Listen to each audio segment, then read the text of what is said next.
Hello and welcome to this episode of This Is Your Life. My name is Michael Hyatt, and this is the podcast dedicated to intentional leadership. My goal is to help you live with more passion, work with greater focus, and lead with extraordinary influence. In this episode, I'll be talking about the 7 benefits of keeping a journal. Plus, I'll share with you my own practice and also provide you with a few tips. So whether you've never journaled, need a little motivation to keep going, or are just curious about what others do, I think you'll find this episode helpful. But first, this podcast is brought to you by Platform University, an online membership site for helping you launch your personal platform or take it to the next level. You can find more at platformuniversity.com, and I'll be telling you a little bit more about it at the end of the podcast, so stay tuned. So let's get right into this episode. Between blog posts, podcast show prep, courses, speeches, books, I typically write several thousand words a week. However, I've never been a consistent journaler until just recently. I tried. I had friends who swore by it. It just never worked for me until recently. My wife Gail and I were on a vacation last summer, and we were tucked away in the mountains of East Tennessee on the edge of a beautiful lake. And when we arrived, Gail challenged me to keep a journal. And honestly, I rolled my eyes. I'd tried it before. It didn't work, but I reluctantly, she didn't really give me much choice. I agreed to give it another try. Evidently forgetting a previous post I had written on the difference between trying and doing. But so far, amazingly, even to my own surprise, I've written almost daily for more than 6 months. And I'm still loving it. I can't imagine not journaling. And look, there are 1,000 different ways to keep a journal. Some people keep a spiritual journal. Others keep a simple diary of events. Some people write in the morning. Others write at night. Some people write inside a paper journal. Others use their computer. All I can tell you is how journaling is working for me. There's lots of different ways to do this. You've got to find the way that works the best for you. But here's how it works for me. I typically get up at 5 a.m. I spend usually the first 15 minutes in quiet and stillness. Then I spend the next 15 minutes in prayer, and I spend 15 minutes reading my Bible, and then I spend about 15 minutes journaling. And I've documented that in a previous episode of this podcast called Re-Engineering Your Morning Ritual. And I'll have a link in the show notes to that. But I might write about what I read in my Bible. I might write about a dream I had last night, an experience I had yesterday, or what I hope to accomplish today. Sometimes all of that. But sometimes I'll write on one topic, sometimes 4 or 5. It really doesn't matter. But the main thing is I'm writing for myself rather than an audience. And I found this tremendously liberating and deeply satisfying. And amazingly, I am effortlessly writing 500 to 1,000 words a day now. But if I had to sum it up, I would say that journaling has afforded me 7 benefits. And these are what I want to share with you in today's episode in the hopes of motivating you to start journaling or to keep going if you're about to quit. And here's what they are. So here's the 7 benefits. Number 1, process previous events. This is something that journaling allows me to do. You know, what happens to me is not as important as the meaning I assign to what happens to me. And we talked about this in last week's episode where we talked about change your story, change your life. There's what happens to you, and then there's how you interpret what happens to you. And that interpretation, in large part, determines whether you're going to succeed at life or fail at life, whether you're going to continue to move the ball forward or whether you're going to get stuck and not move it forward. But journaling helps me sort through my experience and be intentional about my interpretation because I get to be the architect or the engineer of the memory. And I can choose to focus on certain aspects of that experience, or I can focus on completely different aspects of that experience. And if I'm conscious, if I'm aware, if I'm intentional, I can quickly see that some parts of that experience will be negative, some parts of will be positive, and I get to choose on what I focus on. This is why, by the way, people can have the same experience and have completely different stories about what happened because they're choosing to focus on different aspects of the story. So the number one benefit to me of journaling is it enables me a very simple, very low cost, but effective way to process previous events. That's benefit number one. Benefit number two is to clarify my own thinking. Writing in general helps me disentangle my thoughts, and journaling takes it to a whole new level. And because I'm not performing in front of a live audience, so to speak, I can really wrestle through the issues. And sometimes people used to ask me, what do you think about a certain topic? And I would say, well, I don't know because I haven't blogged about it yet. Well, blogging is definitely not the same as journaling, but they're similar in that thoughts disentangle themselves, passing over the lips and through pencil tips. I'm not sure who said that originally, but it's a great quote, and it is certainly true when it comes to journaling. It'll help clarify your thinking. Sometimes I'll have an idea and I'll just work through the process and try to articulate what I'm feeling or what I'm thinking. And this is really even pre-blog. Again, I'm not writing for an audience. I'm writing for myself, but I just need to clarify my thinking. I need to hone it. I need to zero in on what to focus on. And so that's really the second benefit, is it helps me clarify my thinking. Third benefit to journaling, though, is to understand the context. Man, life is often happening so quickly. I usually have a little time to stop and reflect on where I am in the bigger story of my life. And honestly, from my perspective as a Christian, the bigger story of the story that God's telling. And sometimes I get caught up in a little story and I miss the broader context. But journaling helps me get that context back. It helps me see what that event meant in the larger context of my life, in the larger flow of events. And journaling helps me to understand the difference between the forest and the trees. And that's very helpful to stay level-headed, to remain calm, to be centered, and journaling helps me get there. Fourth benefit, journaling is a way for me to notice my feelings. Now look, I understand feelings aren't everything, but they're also not nothing. Your feelings are important. You were created to be a whole person. Certainly that includes your rational faculties. It includes your will. It includes your spirit or your soul, but it also includes your emotions. And I think our emotions are something that are often a clue to other things that we need to be paying attention to. And so when I journal, I'm able to notice my feelings. And the older I get, the more I try to pay attention to them. They're often an early indicator of something that's brewing. And I'm going to tell you how in just a few minutes, how I note this every day so that I don't miss it. And for me, I really denied my emotions for years. I didn't think they were that important. I tried to live above them. And I certainly don't want my emotions to run my life because, like anybody, I'm up and I'm down. But if I pay attention, I can ask what those mean and at least have the opportunity to explore it further if I notice my feelings, which is the fourth benefit. The fifth benefit, journaling provides an opportunity for me to connect with my heart. That's the fifth benefit. I'm not really sure I can explain this one.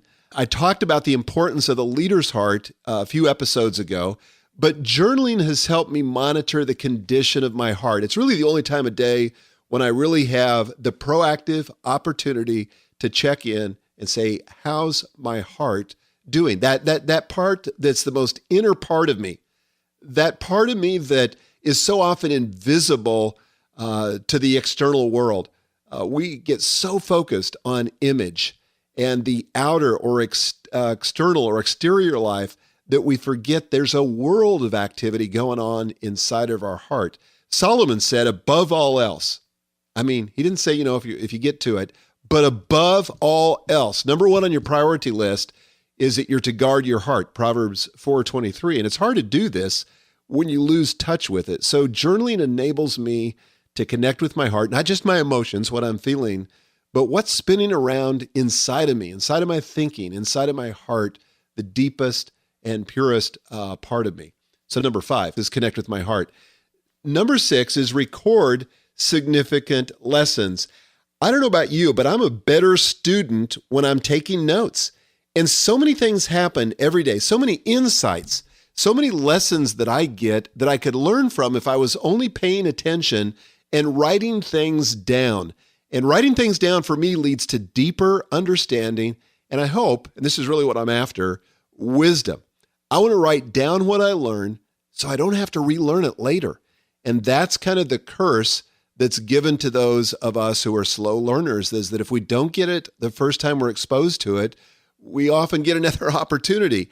And I don't want to be a slow learner. I want to be a fast learner. I want to record the significant lessons, and I want to distill from them the wisdom that'll be useful to me when I get into similar situations in the future. Also, this often becomes a primary source of additional blog posts because this is information that I can share with other people out of my own life.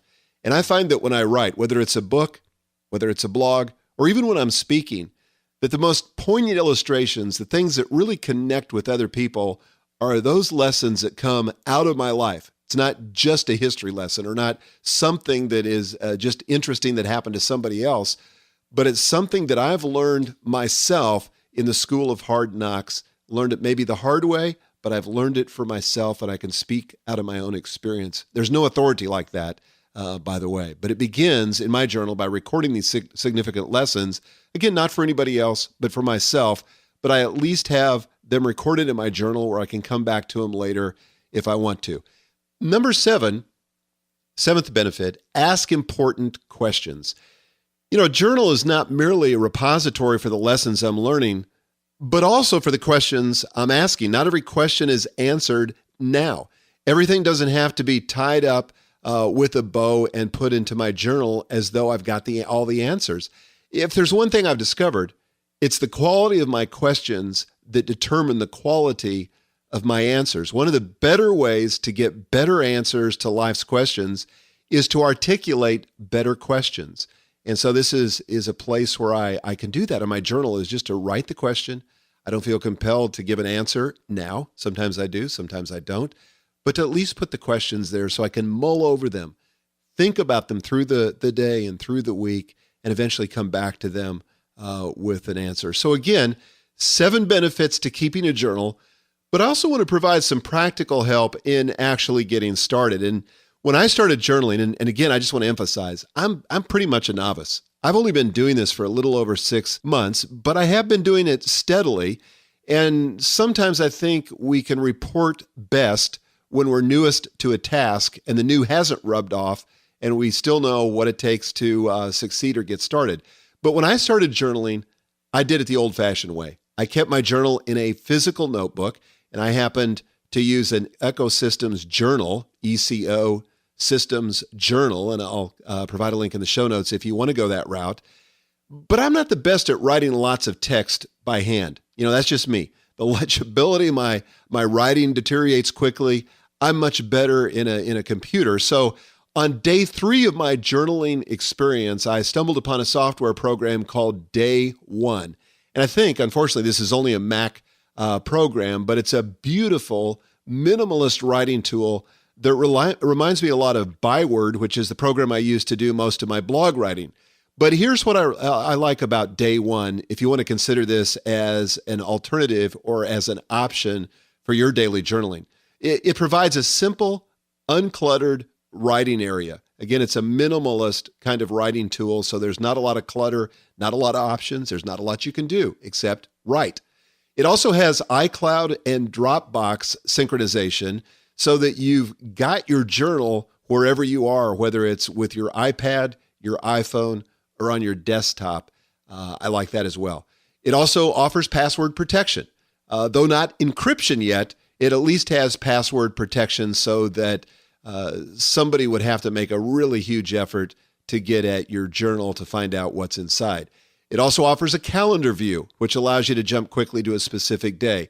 And this is a little bit geeky, but it offers multi-markdown support, which is a formatting language I've grown dependent on and use in Byword, but that may mean nothing to you. But if you're a little bit of a geek, maybe that would be a helpful benefit. It also provides a fast, intuitive search engine that allows me to retrieve my notes instantly. And best of all, it's only $4.99, and it's really a beautifully designed program. And if I'm not mistaken, I think in the App Store on the Mac, it was voted as the number one application for download last year in 2012. Can't remember if that was exactly what it got, but it did get a lot of honors and recommendation in the Mac world.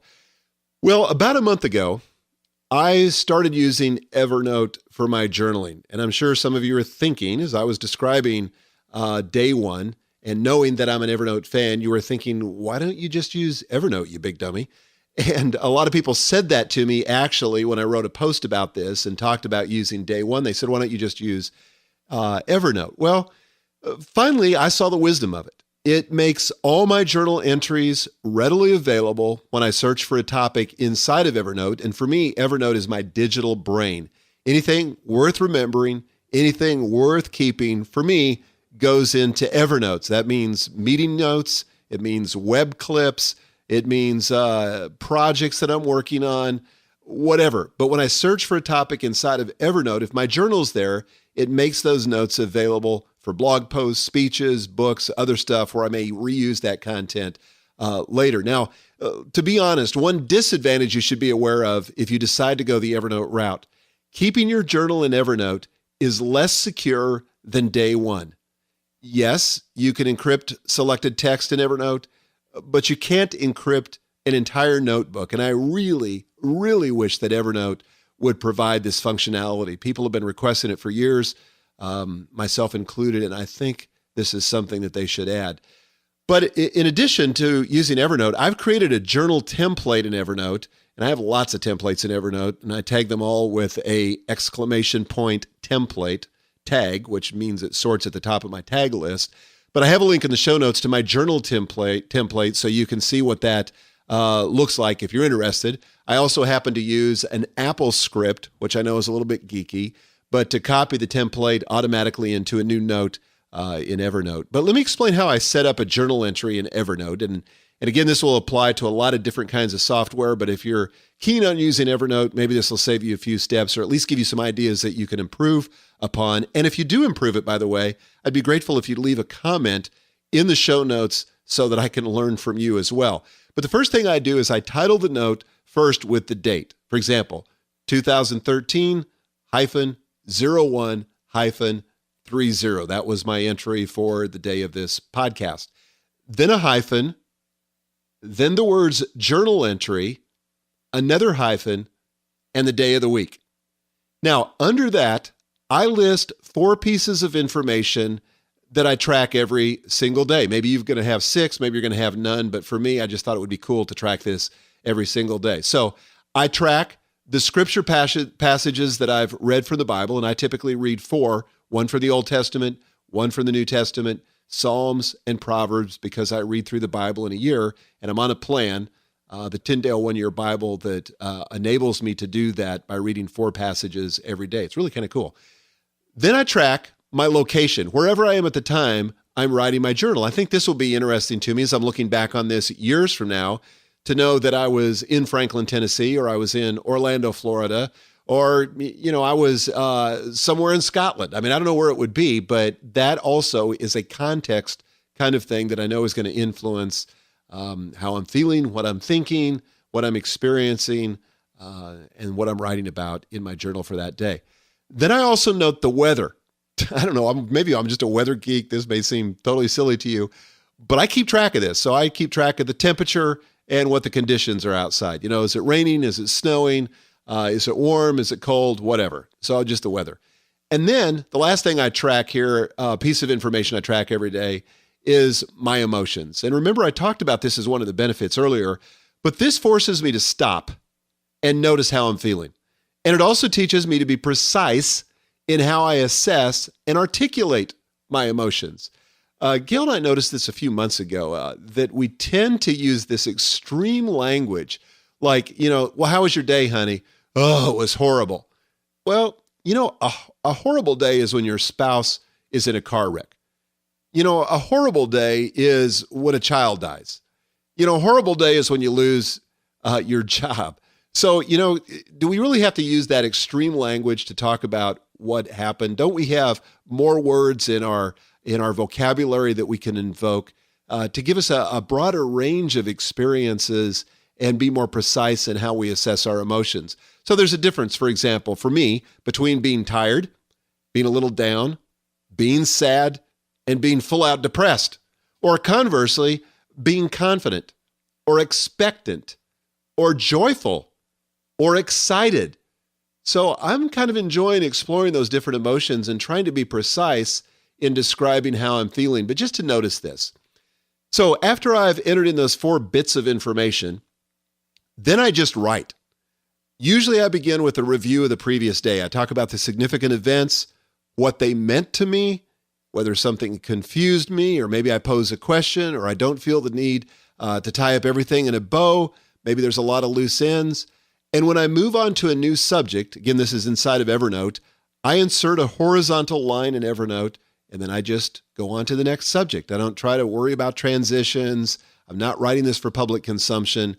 These are just my notes on what happened the previous day. Now, after I debrief on the previous day, I usually write a little bit about what I've got planned for today and what I hope to accomplish. If I'm excited about something, I say so. If I'm dreading something, I note that too. And I also ask myself, why am I dreading that? I try to get to the bottom of that usually. But all of that happens in about 15 minutes. I typically write for 15 minutes. Sometimes I go less, rarely more, because like you, I'm busy. I've got a lot of other activities that have to happen during the day. And I find that if I make it too big of an assignment, too big of a task, then I just put it off and I don't get to it. But I can stay at it for 15 minutes. Now, occasionally for me, I'll go back and I'll read several days' entries so I can get some context and perspective. And that all by itself is an amazing exercise. It's one of the great benefits, again, of journaling, it giving you this context. But that's pretty much it. I really try to keep it simple, and I recommend you do too. Don't get caught up in the debate about which tool to use, for example. The tool, whether you use a paper journal or a digital one, is really not that important. The main thing is to do something that's easy, something that for you becomes invisible, so you can focus on writing and reflecting and not how to get those ideas out of your head and onto the page. The most important thing of all is just to start. You know, if you start, you'll figure it out. This is not complicated. People have been doing this for hundreds and thousands of years. It's not that complicated. So with that, let's get to some listener questions. And I just have to say that I got a ton of questions this week on this particular topic, and I'll do my best to fit yours in. If I didn't get to yours, I hope you're not disappointed. There were a lot of common themes, and I just tried to find one that was representative of that theme and use that one. So the first one comes from Aaron Johnson. This is Aaron Johnson from Denver, Colorado. My wife and I profile hikes at dayhikesneardenver.com. Michael, I'm an avid journaler, but I've talked with many people who say that it just doesn't work for them.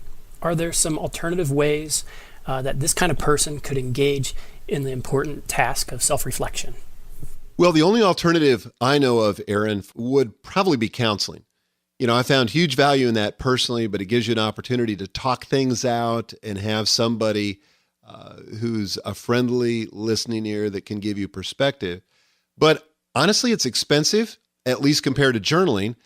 And when I'm trying to talk someone into journaling, I typically focus on the benefits. And then I just challenge them to try it for 21 days. You know, if you can do it for 21 days, you can probably continue it as a habit for life. But I tell them just not to not write for more than 5 minutes when they're starting out. Make it really simple. Make it something that they don't procrastinate. And one of the things that they could do, if they haven't done anything else before, is just keep a gratitude journal. Give thanks for all things. And Gail's doing this now. And just right before she goes to bed, she writes down 2 or 3 things that she was thankful for that day. And maybe that's a way to get your friends off the dime and get them started. Make it something really small that they can actually see themselves accomplishing. Focus on the benefits and tell them they don't have to do this for the rest of their life. But just to make it an experiment, just try it. Try it for 21 days. If it doesn't work, fine. You've tried it. You know one more thing that doesn't work and you can go on with your life. But what if it could transform your life and become an important part of your daily routine? That's how I would sell it if I were talking to some friends. The next question comes from Bud. Hi, Michael. My name is Bud Braun. I blog at transitionministriesgroup.com. And I've got a question for you about journaling. When you make your journal entries, what process do you use to flag them or to mark them so that in the future, when you find that you need a little lift, you go back and see how God has been at work in your life or how He's bringing about resolution in various areas? Look forward to your answer. Great question, Bud. And I would just preface this by reminding you and everyone else listening to this podcast that I'm a novice, so I don't have all this stuff figured out yet. But also, again, I keep everything in Evernote. So on normal days, I just create a new note, as I explained earlier in the podcast, and then I tag it with a tag called journal. But third, I consider adding additional tags based on the content. These tags may change in the future, but right now I have 5 tags that are nested under my journal tag in Evernote. And if you use Evernote, you know what I'm talking about. You have, it's got a great feature that allows you to nest tags in a hierarchy of tags so you can keep things kind of organized. But here are some of the additional tags that I consider adding to a particular journal entry. I have a tag called answered prayer. I have another tag called personal setback. I have another tag called personal victory. I have another tag called open question, and I have a 5th tag called important insight. So if you don't use Evernote, you can come up with your own tagging system based on color coding or something else, but those are just, that's just how I make it work with Evernote, and I hope that's at least helpful in stimulating your own thinking. The next question comes from Christopher. Hi, Michael. My name is Christopher Scott. I'm calling from Turlock, California. I blog at ChristopherScottBlog.com. And my question is if you have tips or strategies or have heard of ways that people catalog what they've journaled about. Often when I journal, I think about years past when I journaled about something, I sometimes have trouble, finding that date or that time when I wrote about something. So I was just curious if you know of any ways to catalog or keep track of what was written when. Be curious to hear your thoughts, and thanks for your great podcast. Christopher, this is another great reason to keep a digital journal. Whether it's DayOne or Evernote or some other application, you can typically search back through your database of entries using keywords or tags, and that's what I do. But if you're using Evernote, you could actually create a note called Journal Catalog, and inside of it, you could list the date, the topics you covered in that specific journal entry, and you could also create an internal link to that particular entry or that other Evernote note, so you click on it and go immediately to it. This is not something I'm presently doing, but it would certainly work, and as I think about it, I could see the advantage of it as long as you're up for the little bit of maintenance that it would require to do that. Now, DayOne also has the ability to star an entry, so you can get back to all those entries that you starred or favorited.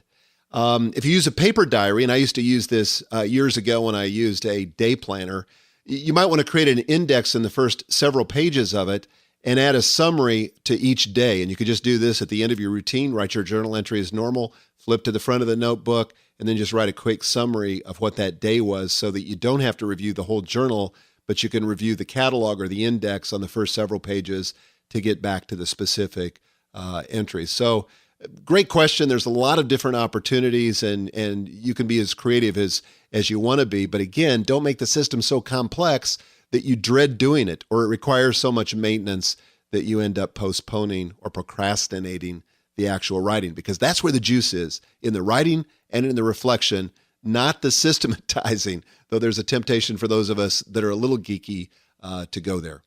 The next question comes from Lynn. Hi, Michael. Lynn Morrissey from St. Louis, Missouri. Is journaling scriptural, or should Christians be wary of it as a New Age practice for self-exploration? Thank you. Honestly, Lynn, I've never had anyone express this concern to me, and maybe it's because I haven't written a book on it, and you have, and so you probably get a lot of questions that I just haven't come to me yet. Maybe I'll get some as a result of this particular podcast, but I did a little research on it, and I would like to refer to you an article by Don Whitney, who is a professor at Southern Baptist Theological Seminary, and it's called Why Should I Journal? And I've included a link in the show notes. My only complaint with the article is that while he uses Jonathan Edwards as a historical example, he doesn't go back further into church history and discuss people like Augustine, who also kept a journal. But regardless, you might find it helpful. So I just refer you to that article and move on to the next question, which comes from Jackie. Hi, Michael. It's Jackie Elmer, and I blog at JackieElmer.com. That's ULMER. My question is, I'm really anxious to hear your podcast on journaling. I have journaled for a long time, but I'm wondering if you use it more as a guide to kind of refer back to with kind of more cliff notes, or whether you make it super detailed. So anxious to hear what your response is, and loving Platform University. Thanks so much. Jackie, this is a great question. It really depends, largely on how much time I have and how interested I am in the details myself. So some days, if I'm in more of a hurry, I'll just do the Cliff Notes version. And my philosophy is something is better than nothing. But whatever you do, don't let perfectionism invade your journaling space and make you procrastinate writing something. I mean, you can make this so that it's a rock that's so heavy you can't lift it, or it's a task that's so big you never start. So start with the premise, no one will ever see this. This is only for my own benefit. And I think this will free you up to experiment and write at a length that is appropriate for you to be able to reflect on what you want to reflect on and spur your memory later on when you come back to it. So again, just experiment. The next question comes from Jason. Hi, Michael. My name is Jason Jones, and I blog on the science of motivation and performance at drjasonjones.com. Michael, I'm wondering if there's a benefit of journaling with pen and paper as opposed to electronic journaling via keyboard or voice recording. Electronic journaling seems to have so many benefits like storage and retrieval, yet I've heard that there are studies that say that the kinesthetic process of writing is more beneficial to the brain. I'd love your thoughts on this, and thanks so much for your great work. Yeah, I've heard this argument too, and it might be true for some people. Maybe it's true for most people, but not if it keeps you from starting.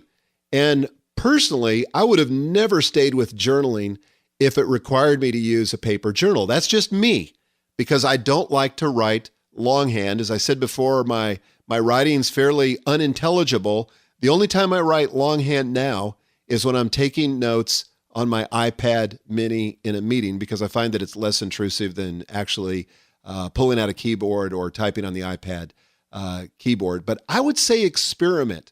I don't think there's a cookie cutter solution. Use what works best for you, and don't feel like you have to follow the crowd or legislate to everyone else what they should use just because it works for you. Journaling is a highly personal practice, and if paper works best for you, use it. One of my friends, Lucy Swindoll, is probably the most consistent journaler I've ever met. I mean, she's got, dozens, maybe 100 journals, but she's been doing it for decades. Every day she draws in it. She writes in it. She clips things to it. And it's fantastic. But that's not me. And you've got to know yourself and what will keep you going. And when the routine that you're using becomes an obstacle, and if it does, switch. There's no value in riding a dead horse or sticking with something if it's not working for you. The next question comes from Quinn. Hi, Michael. My name is Quinn Peterson, and I encourage intentional commuting at biketoworkblog.com. As I look over my spotty history at journal writing, I'm struck by the question, who am I writing for? Michael, who do you envision your audience being when you write? Or do you? And do you think it matters? I look forward to hearing your answer. Thank you. Quinn, I'm really journaling for myself. I've said it several times, but if you really want to get hung up and get stuck on your journaling, just start telling yourself this story. I'm blogging for posterity. Or this will be published in 100 years. Or my grandchildren will read this and be astonished. No, I assume that it will never be found, that it's going to disappear when I die. And the value of that, and I'm going to get into this a little bit more in another answer to another question, but it enables me to be more honest and derive or distill the full benefit from the process of journaling. So I'm writing for an audience of one, and that's me. The next question comes from Linda. Hi, Michael. This is Linda Kuhar, Women's Christian Life Coach from lindakuhar.com. And my question today is, when journaling, how do you keep your mind open so that you don't shift into writing for an audience or going into performance mode? Thank you so much, and I look forward to hearing from you. Okay, this question obviously is very similar to Quinn's. In fact, I got a ton of questions on this same topic area. But obviously, a lot of people get stuck at this point. And I think you have to make a decision early on and say to yourself, this will never be published. It's just for me. And what I've found is that this is just another way the resistance, in the Stephen Pressfield sense, the resistance shows up whenever you start something important or something significant. But I disregard it, and I write anyway. And over time, the voice gives up. And honestly, I rarely hear it anymore. I just don't hear that voice that encourages me that I'm writing for somebody else or that encourages me to go into performance mode. And by the way, the best way to defeat the resistance in whatever form it shows up is just to do what you know you should do anyway, because the goal of the resistance is to keep you from accomplishing whatever it is that you set out to do. And it has two primary strategies, a lot of tactics, but two primary strategies: keep you from starting or get you to stop once you started. So the best way to countermeasure that or to counter it is simply to start and then keep going no matter what. And if you do that in whatever area of your life that you're trying to do something significant, you'll find that the voice of the resistance gets smaller and smaller.